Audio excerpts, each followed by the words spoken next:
Welcome to Pindar Poetry. We hope you learned something new. In this video, I will explain how to make beef vegetable stew. We'll cover everything from selecting the best ingredients to achieving that perfect, comforting consistency. First, choose a good cut of beef, like chuck roast, for the most tender results. Then, prepare your vegetables and brown the beef to build a strong flavor base. Finally, we'll simmer it all to perfection, ensuring a hearty and delicious meal. For a classic beef stew, you'll want about 2 pounds of chuck roast, cut into 1-inch cubes. This cut is ideal for slow cooking, becoming wonderfully tender. Next, chop your carrots, potatoes, and celery into uniform 1-inch pieces to ensure even cooking.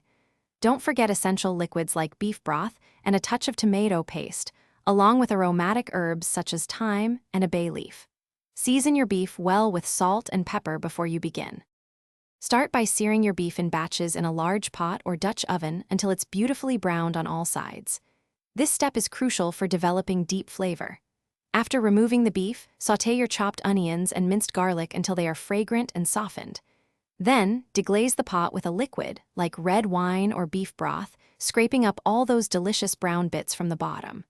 Return the beef, add the remaining broth, and simmer, covered, for at least 2 hours until the meat is fork tender. As your stew finishes simmering, you can thicken it to your preferred consistency using a cornstarch slurry, which is a mixture of equal parts cornstarch and cold water. Stir it in gradually until the stew reaches your desired thickness. Always taste and adjust the seasonings before serving, adding more salt or pepper as needed. Serve this hearty stew hot, perhaps with some crusty bread for dipping. Don't forget to check the description below for a link to the Echo Dot and other great deals.